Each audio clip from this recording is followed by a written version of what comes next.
평생 하게 되는 질문이 있는 것 같아요. 그게 무엇일까요? 나는 누구인가? 또한 나는 왜 존재하는가? 내가 무엇을 위해 존재하는가라는 질문은 우리가 어릴 때나 지금이나 또한 나이가 들어서 항상 하는 질문인 것 같습니다. 이만큼 살아왔으면 이제 그것을 알만도 한데 우리는 날마다 그런 질문을 하기도 하죠. 날마다 우리 이 질문에 대해서 우리 느낌표와 물음표를 혼자서 주고받으며 살아갑니다. 여러분은 어떻게 답을 내리십니까? 여러분은 어떠한 사람이며 여러분은 누구이며 여러분은 무엇 때문에 존재하시며 여러분다운 것은 어떠한 삶이십니까? 바로 우리가 그러한 해답을 오늘 말씀을 통해 함께 우리가 깨닫는 시간 되기를 축복하며 소망합니다.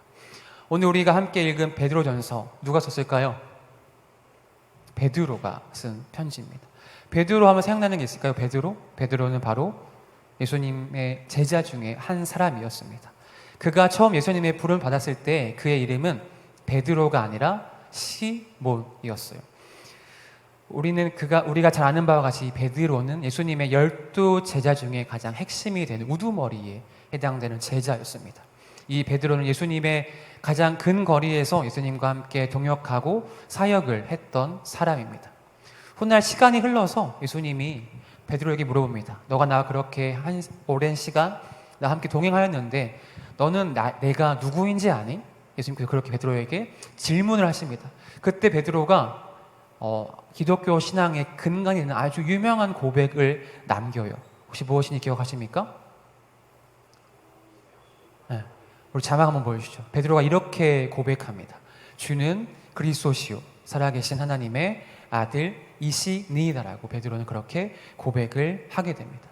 그러한 고백을 하자 베드로가 주님이 메시아 구원자라는 고백을 하자 예수님은 그의 이름을 계명하시죠. 게바라는 이름을 하시면서 훗날 베드로라게 이름을 하게 하십니다. 예수님은 그렇게 그의 고백을 들으시고 그가 초기에 형성된 교회 공동체, 메시아 공동체를 이끌어갈 리더로 그를 사용하시겠다라고 예수님께서는 약속하시고 초대교회에 와서 그 약속을 예수님은 하나하나 성취해 가십니다. 베드로전서는요, 오늘날의 터키 지역에 해당되는 도시입니다. 그 중에 로마 속주에 속한 소아시아 지역의 여러 공동체에게 보내진 편지가 바로 베드로 전서입니다. 우리가 지난달 어떠한 말씀을 묵상했습니까? 고린도 전서를 묵상했죠.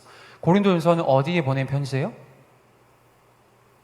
이름에 써 있는 바와 같이 고린도 교회에 쓴 편지입니다. 베드로 전서는 이름에는 답이 안 나오죠. 그죠? 베드로 전서는 어디에 쓴 편지일까요? 한 사람은 이렇게 정의하더라고요. 고린도 전서는 오늘날의 말로 표현하면 겐톡이라는 거지. 딱 고린도 교회만 받으세요라고 보내는 편지인데 이 베드로 전서는 겐톡이 아니라 그와 다른 단톡이라는 겁니다. 모두가 함께 읽고 그 공동체가 함께 공유해서 순회해서 읽을 수 있는 편지로 베드로 전서를 그렇게 정의하기도 합니다. 우리 아까 읽었던 말씀 한 장만 앞으로 볼게요. 1장 1절입니다. 1장 1절에 보면 베드로가 이 편지를 보낸 그 대상자들을 기록합니다. 우리 1장 1절과 2절의 말씀을 함께 읽겠습니다. 시작. 예수 그리스도의 사도 베드로는 본도 갈라디아, 갑바도기아, 아시아와 비두니아에 흩어진 나그네 곧 하나님 아버지의 미리 하심을 따라 성령이 거룩하게 하심으로 순종함과 예수 그리스도의 피 뿌림을 얻기 위하여 택하심을 받은 자들에게 편지하노니 아멘. 그렇게 편지를 받는 자들을 기록을 하고 있죠. 2020년 오늘 7월 5일이죠. 2020년 7월 5일이나 베드로전서가 기록된 AD 65년이나 동일한 것이 있다면 예수님을 믿는다는 것은 그렇게 세상으로 하여금 축하받을 일, 박수받을 일, 환영받을 일은 아니라는 사실입니다. 당시 이 기록 당시는 아주 유명한 기독교 역사, 교회사의 가장 유명한 황제 있죠. 누군지 압니까? 나쁜 황제. 기독교를 아주 극심하게 탄압했던 네로 황제. 네로 황제는 너무나 기독교를 싫어해서 날마다 이 기독교를 괴롭히고 괴멸시키기 위해서 날마다 열심을 냈던 황제였어요. 당시 로마인들은 기독교인들이 함께 모여서 빵과 포도주를 먹습니다. 이것이 무엇을 기념합니까? 예수님의 살과 피를 기념하며 그분의 십자가와 그분의 고난을 묵상하는 걸로 성만찬을 하잖아요. 그런데 그것을 보면서 이들이 살과 피를 먹는다라고 그것만 그걸 들으면서 이들은 야만인이다, 이들은 인육을 먹는다라고 그렇게 그들은 해석을 하고 소문을 내기도 했습니다. 또한 우리는 영적인 교회 공동체의 한 형제요 한 자매임을 믿으시죠? 그렇게 그들의 그러한 고백을 통해서 이들은 또한 교회 안에서 근친상간이 일어난다는 헛소문을 내기도 했습니다. 그로 인해 당시에 터키 서부에 속해 있던 기독교인들은 예수님을 믿는다는 이유만으로 아주 심한 박해를 받아왔습니다. 당시 이들은 그렇게 예수님을 알지 못하는 문화 속에 살면서 무시당하면서 그들은 살아왔죠. 그런데 오늘 저자 바로 베드로가 이러한 세상의 소리를 알고 그 속에서 어려움과 박해를 당하면서도 예수님을 믿는 사람들이 살아가야 할 그 길과 또한 그들을 돕기 위해서, 그들을 격려하고 위로하기 위해서, 박해받는 그들을 돕기 위해서 용기의 편지를 보낸 것이 바로 베드로 전서입니다. 이러한 성도들을 향한 베드로의 그런 따뜻한 격려와 가르침은요, 오늘날에 살아가는 우리에게도 큰 깨우침과 도전을 주는 말씀입니다. 바로 이러한 은혜가 이 시간 예배한 우리 모두에게 경험되어지기를 축복하며 소망합니다. 베드로는 그렇게 편지를 시작하면서 편지의 서두에는 우리 그리스도인들이 받은 구원에 대해서 다시 한번 베드로가 설명합니다. 바로 그 구원이 그들을 살게 하는, 박해와 환난 속에서 다시금 그들을 살게 하는 것이 바로 구원이라는 힘을 주기 위해 다시 한번 그들에게 구원을 설명하죠. 그 복음의 핵심은 무엇입니까? 바로 예수 그리스도가 죽으시고 다시 부활하심으로 인하여서 우리에게 산 소망이 되셨다는 거죠. 산 소망은 바로 다시금 우리가 살 수 있는 희망을 주님의 부활로 말미암아 우리에게 허락해 주셨다. 리빙 호프라고 성경은 그렇게 말합니다. 또한 그 주님의 사랑은 변하지 않은 우리에게 천국 유산을 우리에게 선물로 주셨다고 베드로는 다시 한번 그들에게 고백하죠. 우리 1장 7절을 한번 읽어볼까요? 1장 7절입니다. 함께 읽습니다. 시작. 너희 믿음의 확실함은 불로 연단하여도 없어질 금보다 더 귀하여 예수 그리스도께서 나타나실 때에 칭찬과 영광과 존귀를 얻게 할 것이니라. 아멘. 주님 그렇게 우리에게 산 소망이 되시고 천국의 유산을 주셨죠. 그것이 또한 끝이 아니라 우리에게 불로 연단하여도 없어질 금보다 더욱더 귀한 믿음의 확실함을 우리에게 주셔서 다시금 주님이 땅 가운데 오실 때에 우리는 칭찬과 영광과 존귀를 얻게 하겠다고 좀 그렇게 우리에게 말씀하십니다. 이처럼 하나님의 자녀로 부름받은 우리 모두는요, 이 시간 예배한 우리 모두는 그렇게 다 말로 표현할 수 없는 하나님의 영광과 즐거움을 경험한 자들입니다. 바로 그 사실을 믿고 기억하는 저와 여러분 되기를 축복하며 소망합니다. 그렇게 앞에서 베드로는 구원, 다시 한번 복음을 다시 한번 그들에게 소개합니다. 또한 그렇게 이어서 사도 베드로는 하나님의 은혜와 복음을 설명한 이후에 이제는 구원받은 사람이 하나님의 은혜를 경험한 자들이 이 땅 가운데서 어떻게 살아가야 할 것인지 다시 주님께서 이 땅 가운데 오셔서 우리의 구원이 완성되는 날까지 우리는 어떠한 삶을 살아가야 하는지 우리에게 교훈하고 있죠. 그 첫 번째 삶은 바로 신령한 젖을 사모하는 삶입니다. 우리 다시 한번 2장으로 돌아옵니다. 2장 1절과 2절입니다. 2장 1절과 2절 우리 함께 한 목소리로 읽겠습니다. 시작. 그러므로 모든 악독과 모든 기만과 외식과 시기와 모든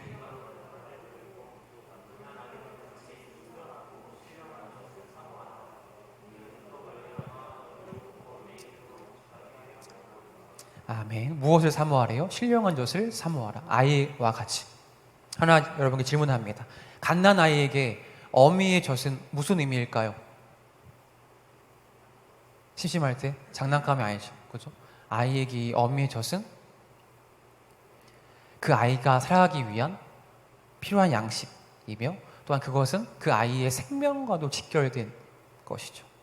그래서 아이는 본능적으로 그것을 찾고 구하고 그것을 입에 물고 온 힘을 다해 죽기 살기로 우리가 그런 말 하잖아요. 젖먹던 힘까지 라는 말처럼 어미의 젖을 그렇게 그 아이는 간절하게 열심으로 빨죠. 무엇 때문에? 살기 위해서.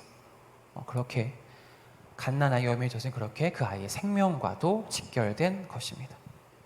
그런데 오늘 성경 우리에게 그런 아이의 간절함 같이 그 아이가 어미의 젖을 향한 사모함 같이 너희도 사모하라 라고 말하는데 우리는 특별히 신령한 젖을 사모하라고 이야기합니다.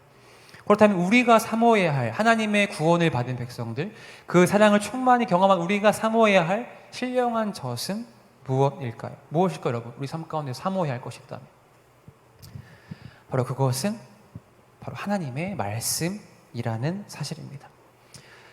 앞에서 언급한 바와 같이 아이는 살기 위해서 어미의 젖을 물고 빨아먹습니다.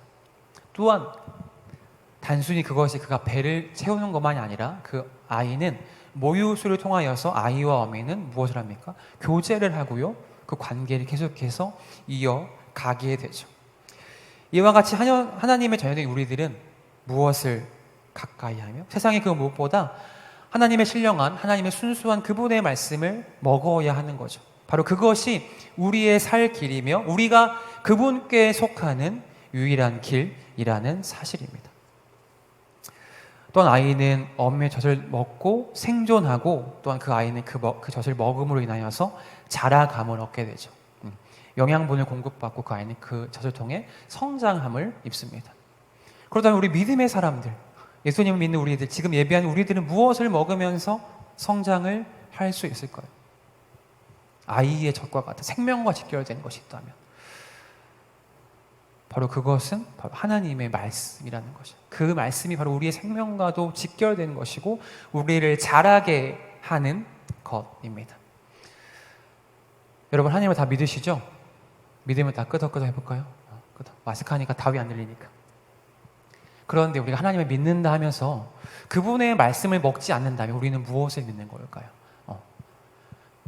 우리가 그분을 믿는다 하면서 그분의 말씀을 먹지 않는다면 정녕 우리가 무엇을 믿는다고 말하는 것이며 또 우리가 신앙이 어떻게 성장, 날마다 변화함을 입을 수 있을까요?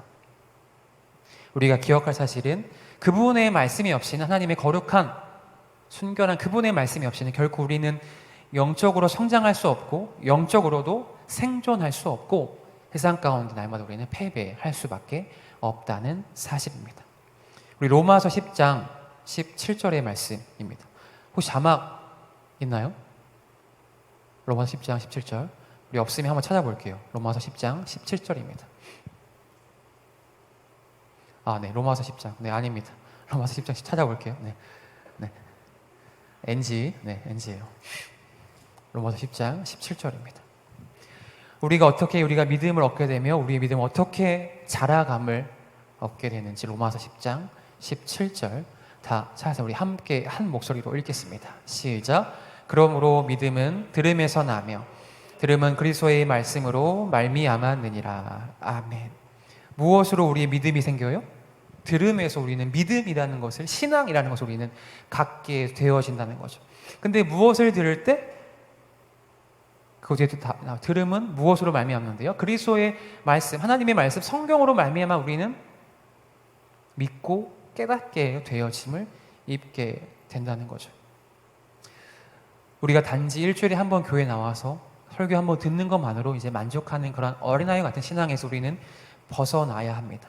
이제는 우리가 개인의 묵상의 자리에서 그분의 말씀을 묵상하며 또 그 말씀을 듣는 것에만 만족하는 것이 아니라 그 말씀을 온몸으로 내가 살아가고 삶으로 소화할 수 있는 우리의 삶이 되어져야 한다는 거죠. 말씀만이 아직 완성되지 않은 천국의 그날까지 우리를 성장케 하는 것이 바로 하나님의 말씀, 구원의 날까지 우리를 거듭나게 하는 것은 오직 그분의 말씀이라는 사실입니다. 그런데 한번 우리 툭 까놓고 한번 질문해 봅시다. 그렇게 날마다 말씀을 우리가 가까이 하는 거 쉽습니까? 어렵습니까? 준재? 날마다 우리 말씀을 가까이 하는 거 쉬워요? 어려워요? 어때요? 이유? 어때요? 말씀 날마다 가까이 하는 게 쉽습니까? 어렵죠. 맞아요.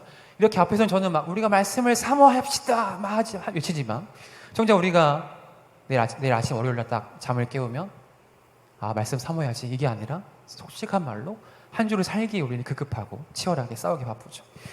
그렇게 우리가 말처럼 말씀을 가까이 하는 것은 결코 쉬운 일은 아닙니다. 우리가 분주하고 바쁜 삶을 살다 보면 때로는 그 말씀을 놓치게 되고 또한 예기치 않은 일을 만나다 보면 어쩌다 우리가 말씀을 보지 못하게 되는 경우도 있을 겁니다. 그런데 반대로 우리가 어쩌다가 말씀을 보는 이런 어리석음은 우리가 없어야 한다는 거죠. 우리가 말씀 날마다 가까이 하기 힘쓰며 발버둥 쳐야 하는 삶입니다. 우리 에스겔서 3장 1절의 말씀입니다. 지난번에 한번 우리 봤던 건데요. 자막을 한번 보여주시죠. 에스겔서 3장 1절입니다. 네, 자막 큐. 아까 그거 맞아요. 그 다음 거 자막 큐. 네, 한 번 더. 네, 감사합니다. 3장 1절부터 3절의 말씀 우리 함께 읽겠습니다. 시작. 또 그가 내게 이르시되 인자야 너는 발견한 것을 먹으라. 너는 이 두루마리를 먹고 가서 이스라엘 족속에게 말하라 하시기로 내가 입을 벌리니 그가 그 두루마리를 내게 먹이시며 내게 이르시되 인자야 내가 내게 주는 이 두루마리를 내 배에 넣으며 내 창자에 채우라 하시길 내가 먹으니 그것이 내 입에서 달기가 꿀 같더라. 아멘. 하나님이 에스겔을 예언자를 부르시고 그에게 말씀하시죠. 너가 발견한 것, 그분의 말씀, 두루마리를 너가 받아 먹으라 하시고 그 말씀으로 그 두루마리로 너를 배 가득 창자에 채우라고 말씀합니다. 또한 그것을 에스겔은 받아서 먹죠. 먹고 뭐라고 그래요?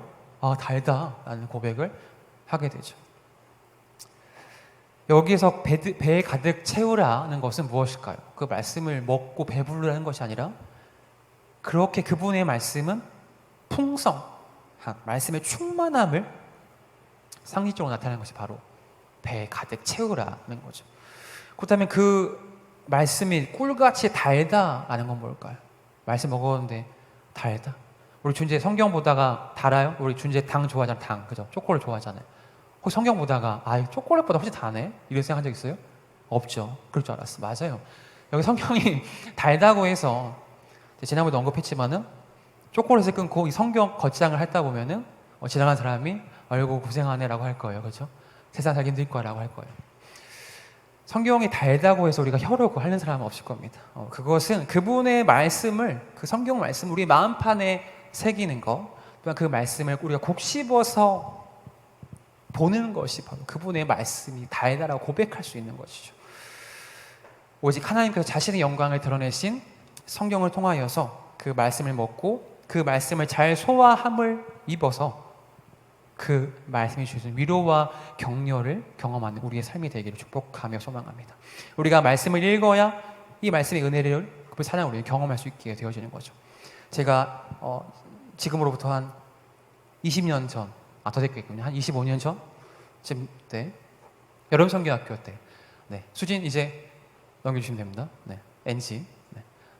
제가 여름 성경학교 시절에 불렀던 우리 노래가 있어요. 여름 성경 노래가. 근데 아직도 난 그 노래가 너무 기억에 남아. 가사가 막 율동이 막 이런 건데 기억이 잘 안 나는데 윙윙윙 벌들은 신나게 꿀을 먹는데요. 그리고 막 이렇게 있어. 맨맨맨 매미들은 힘차게 노래하네.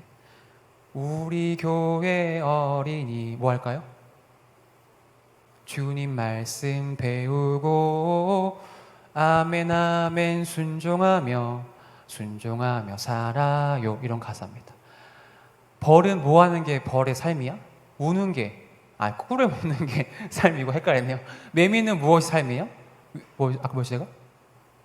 맴맴맴 하는 게 그 삶이면 하나님의 자녀들은 삶의 그것은 그분의 말씀을 먹는 게 삶이 되어져야 한다는 거죠. 시편 34편 8절에 기록합니다. 너희는 여호와의 선하심을 맛보아 알지어다. 우리가 그분의 선하심과 그분의 사랑을 우리가 알게 되는 방법은 그것을 맛볼 때, 경험할 때 우리는 깨닫게 되어진다는 거죠. 바라기는 우리가 오직 거룩한 말씀을 통하여서 그분의 은혜와 사랑을 경험하는, 또한 그로 인해 우리의 신앙에 더욱더 성장함을 입는 우리 삶의 되기를 축복하며 소망합니다. 그렇게 은혜 받은 자들의 삶은 신령한 자, 그분의 말씀을 사모하는 삶이죠. 두 번째, 또한 그들의 삶은요, 거룩한 제사장의 삶을 살아가야 합니다. 우리 2장 5절입니다. 2장 5절을 함께 읽습니다. 2장 5절입니다. 함께 합니다. 시작. 너희도 산돌같이 신령한 집으로 세워지고 예수 그리스도로 말미암아 하나님이 기쁘게 받으실 신령한 제사를 드릴 거룩한 제사장이 될지니라. 아멘. 우리 보고 무엇이 되래요? 거룩한 제사장이 되라 라고 이야기합니다. 먼저 그 앞에 우리의 보배로 오신, 우리의 신앙의 터전이 되신 예수님을 따라서 우리 또한 신령한 집으로 세워짐을 입게 되고 또한 그 집이 끝이 아니라 우리는 또한 신령한 제사를 드리는 거룩한 제사장이 되어야 한다는 거죠. 한 번 또 질문합시다. 우리 제사장 뭐 하는 사람이에요? 제사장? 뭘까요? 제사장은 뭐 하는 사람일까? 그 이름에 답이 있어요. 제사를 드리는 사람이죠. 제사장의 자격은 아무나 할 수 있는 게 아닙니다. 지금으로 말하면 목사가 되기 위해서도 신학대학교를 나와야 하는 것처럼 제사장이 되기 위해서 첫 번째 조건은 아론의 가문에 속해야 됩니다. 거룩히 구별된 아론의 가문에 속한 자만 제사장이 될 수 있어요. 또한 그들의 역할은 성전, 제단과 제사의 업무를 다 통괄하고, 또한 그분의 말씀과 율법을 가르치며 백성들을 위해서 하나님께 뜻을 묻고 그것을 가르치는 역할이 바로 제사장의 주된 사역입니다. 그런데 오늘은 특별히 우리에게 그냥 제사장이 아니라 거룩한 제사장이 되라고 우리에게 이야기합니다. 이 거룩한이라는 단어가 더욱더 우리의 사명을 구체화시키게 되죠. 우리가 거룩 많이 고백하죠. 찬양으로도 많이 고백하는데 거룩. 이 거룩이라는 것은 히브리어로 코데시입니다. 그것은 잘라내고 분리한다는 뜻을 지니고 있어요. 그래서 여기서 거룩하다는 것은 더러움과 분리된 상태, 하나님의 거룩함 또한 죄와 분리된 그분을 이야기할 때 우리는 거룩하신 하나님이라고 이야기하죠. 이처럼 거룩은 하나님의 속성 중에 하나이기도 하고요. 하나님께서는 그의 백성을 부르시고도 그들에게 말씀하시기를 내가 거룩하니 너희도 거룩하라라고 하나님은 그렇게 그들에게 명령하십니다. 여기서 우리가 한 가지 기억할 중요한 사실은 성경은 우리에게 요구하는 것은 우리가 거대해지는 것을 요구하지 않아요. 하지만 성경은 우리에게 거룩을 요구한다는 겁니다. 거룩한 제사장은 더불어 그분이 기뻐하시는 신령한 제사를 드린다 하죠. 하나님이 기쁘게 받으실 신령한 제사를 드릴 거룩한 제사장이 되라고 말하는 것처럼 거룩한 제사장은 신령한 제사를 드리는 자입니다. 그렇다면 신령한 제사를 드리는 제사는 어떠한 제사일까요? 신령한 제사라는 것. 이것은 많은 예물과 화려한 것을 드리는 것이 신령한 제사가 아니라 성도의 존재와 성도의 삶 자체가 하나님이 기뻐 받으실 거룩한 삶이 되는 예배의 삶이 되어져야 한다는 거죠. 그렇게 그분이 신령하게 받으시는 제사의 삶, 성도의 삶과 존재 자체가 기쁨되는 것은 무엇일까요? 우리 1장 22절입니다. 1장 22절. 우리의 삶을 통해 예배하는 방법은 다양할 겁니다. 그런데 베드로전서는 우리에게 무엇을 말씀하냐면요. 1장 22절입니다. 함께 읽습니다. 시작. 너희가 진리를 순종함으로 너희 영혼을 깨끗하게 하여 거짓이 없이 형제를 사랑하기에 이르렀으니 마음으로 뜨겁게 사랑하라. 아멘. 우리가 삶을 통해 그분을 예배하고 그분을 기쁘시게 할 수 있는 우리의 제사의 방법은 무엇이래요? 무엇하는 것? 거짓 없이 무엇하는 것? 형제를 사랑하는 것이 우리의 삶을 통해 그분을 예배하는 것이라는 거죠. 우리 지난주 성경 퀴즈 기억하시죠? 한 사람이 예수님께 질문합니다. 예수님, 이렇게 율법과 계명이 많은데 도대체 그러면 여기서 가장 큰 계명, 최고의 계명이 뭐예요? 라고 질문을 하자 예수님께서 어떻게 대답했다? 예영? 서로 사랑하라. 계명은 많으나 가장 큰 계명은 내가 내 이웃을 내 몸과 같이 사랑하라. 하나님을 또한 사랑하라고 말씀하셨죠. 그렇게 하나님께서 기뻐 받으시는 신령한 제사는요, 우리를 부르신 자의 거룩함을 닮아가고 내 이웃을 내 몸과 같이 사랑하는 거짓 없는 마음으로 이웃을 사랑하는 삶이라는 거죠. 자, 다음 자막 한번 보실까요? 우리 퀴즈입니다. 빠밤. 다음 자막. 빠밤. 아니요, 다음 자막이요. 네, 아니요. 긴장된다. 긴장돼. 예, 맞아요. 네. 네. 퀴즈예요, 퀴즈. 요한복음 13장 35절에 하나님께서 그렇게 말씀하십니다. 너희가 서로 무엇하면 이로써 너희가 내 제자인 줄 알겠다. 무엇을 하면이에요. 행동하는 거야. 무엇할 때 세상은 야, 저 사람들이 정말 예수님의 제자구나 라고 할까요? 검색하는 것 안 된다. 예수님의 제자. 이거 맞힌 사람에게는 뭐 줄까요? 뭐 줄 수 있는 거 있나 우리? 칭찬과 격려를 아끼지 않겠습니다. 네. 무엇할 때 우리 오랜만에 온 민호, 세상이 무엇을 보고 우리 보고 예수님이 제자인 줄 알까요? 뭐 하는 거 보면서? 민호가 무엇 할 때, 아, 민호가 교회 다니는 사람이네 라고 할 수 있을까? 세상 사람들은. 기도하면, 아, 그러네요. 그렇죠. 우리가 기도할 때도, 맞아. 아, 저 사람 교회 다니는 사람이구나 라고 하겠죠. 하지만 땡, 뭘까요? 무엇 할 때? 역시 한국 사람은 뭔가 주는 게 있어야 되겠죠. 이거 마치는 사람에게 제가 커피 하나를 제가 주중에 보내드릴게요. 무엇 할 때?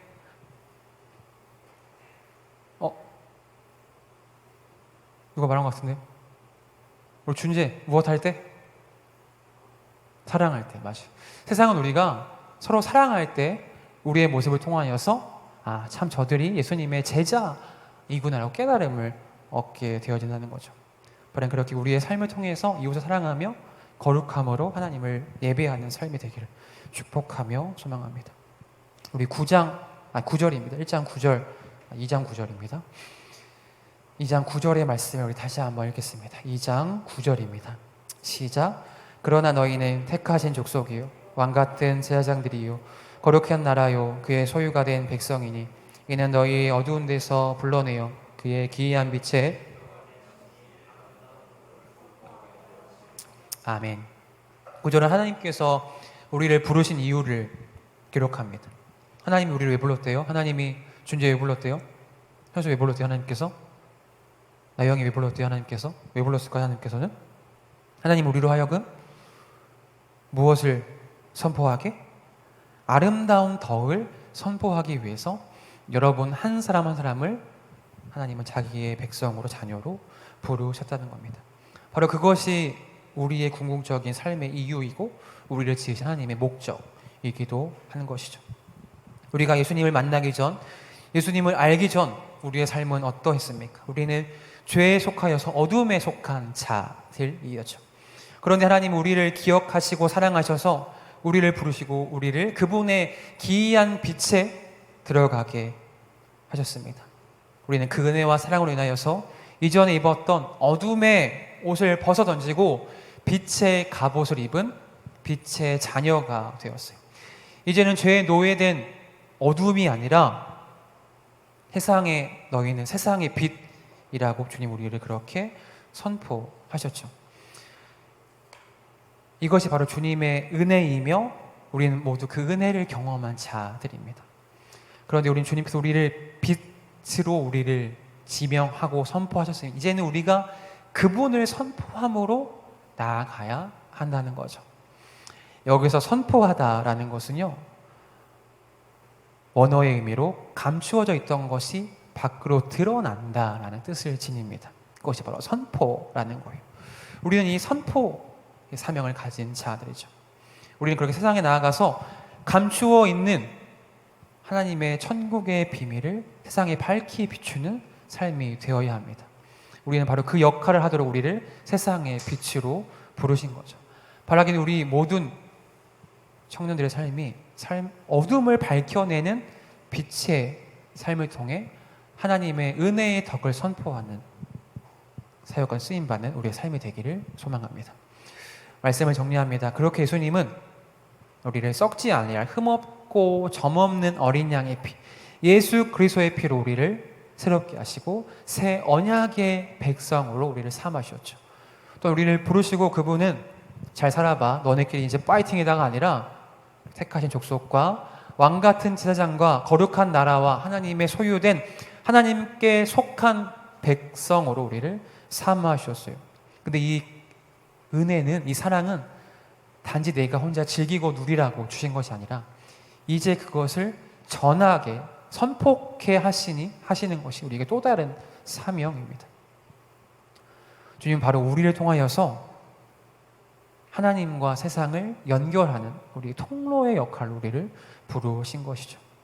하나님은 영이시기 때문에 인간의 눈에 보입니까? 안 보입니까?